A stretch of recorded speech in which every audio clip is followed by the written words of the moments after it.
Hi, I'm Spencer Schunk. And I'm Brad Fraser. And this is Old Movies for Young People. The show where I, an ancient homosexual from the 20th century, show him, a young man who grew up mostly in this century, a movie I like to find out if it has any validity for a new generation.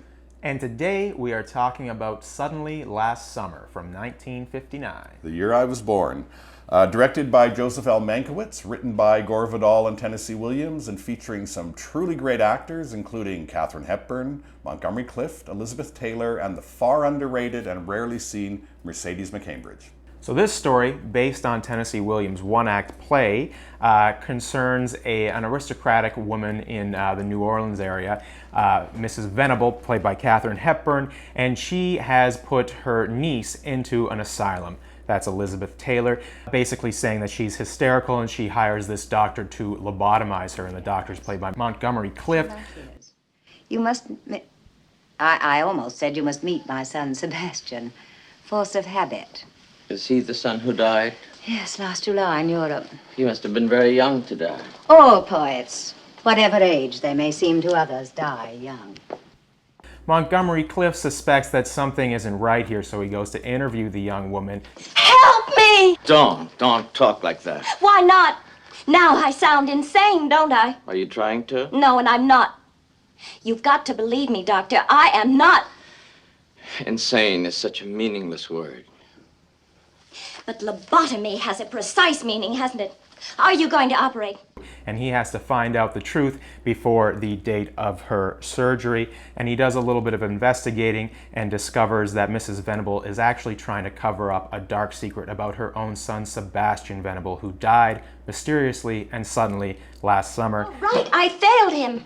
I knew that the day we flew down to Cabeza de Lobo, from where he'd given off writing his poem. Because he had broken. Oh. Yes, something had broken. That string of pearls old mothers... Old? Hold their sons by... Yes, hold them from death. No, life. Hold them from life. So if you see Mercedes McCambridge in the credits, watch the movie. And in this movie, she's the mother of Elizabeth Taylor, who's basically trying to sign Taylor's life away so she gets a little bit of money from There's also her callow brother who's trying to sell his sister out as well. Exactly. Oh, Violet, honey, you gave me a turn coming in like that. Hi, Aunt Vi. What are you two doing here? We came for Cousin Sebastian's clothes, like you said. Remember? Like you said? So we just kind of let ourselves in. Oh, I must have just got hold of this letter when you frightened me so. Caught on your sleeve, probably. It all leads to a pretty harrowing climax where Elizabeth Taylor actually recounts what did happen last summer. Yes. What? He bought me a bathing suit I didn't want to wear. I laughed. I said, I can't wear that. Why, it's a scandal to the jaybirds. What do you mean? Was this suit immodest? It was a one-piece bathing suit made of white something. But the water made it transparent. I told him I didn't want to swim in it, but he just grabbed my hand and dragged me into the water. And it really is a shattering climax and one of the most memorable final sequences in maybe all of film. Maybe. The faster he walked, the louder and the closer it got. Closer what got? The music. The music again. The music, the noise of the following band. They were following. They were following up the blazing white street, up, straight up. That was the only way open. This is prime Southern Gothic. I mean, this is Tennessee Williams at his most Tennessee Williams. It is overwritten. It is laden with symbolism. It is filled with sexual innuendo of the darkest kind. And for a lot of people, it's a lot of fucking fun. I'm not sure if it is overwritten. I think it's poetic, and Tennessee Williams uses things like repetition and revisiting motifs and themes in a way that few writers can pull off and fewer actors can speak. I heard Sebastian scream.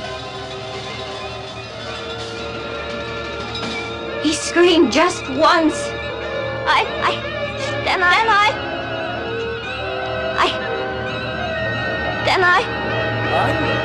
I'm less enamored of this movie. And you know, there are a lot of things to admire about this movie. For one thing, it was banned by the Catholic League.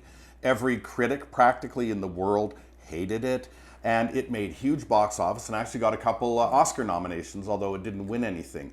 But when I watched this movie, you know, it's one of those movies where there is no secret more horrifying than homosexuality.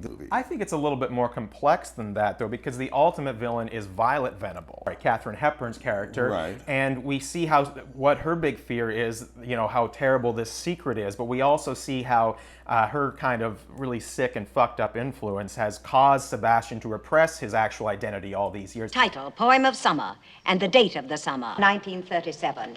And after that, blank pages, nothing but nothing. A poet's vocation is something that rests on something as fine and thin as the web of a spider. It's all that holds him over out of destruction. Very few are able to do it alone. Great help is needed. I did give it, she didn't. She's right about that. I failed him. This poor Sebastian Venable, who everyone talks about in the movie, and we never see his face, we never really meet him, and they praise him for being this wonderful poet and this sensitive guy, and he's really great. And then we find out at the end that, in fact, he travels to all these places and uses these women so he can pick up young men and pay them for sex. And eventually all these young men in the island of Cabeza del Lobo. Casa de Bobo, or whatever it is. That's it.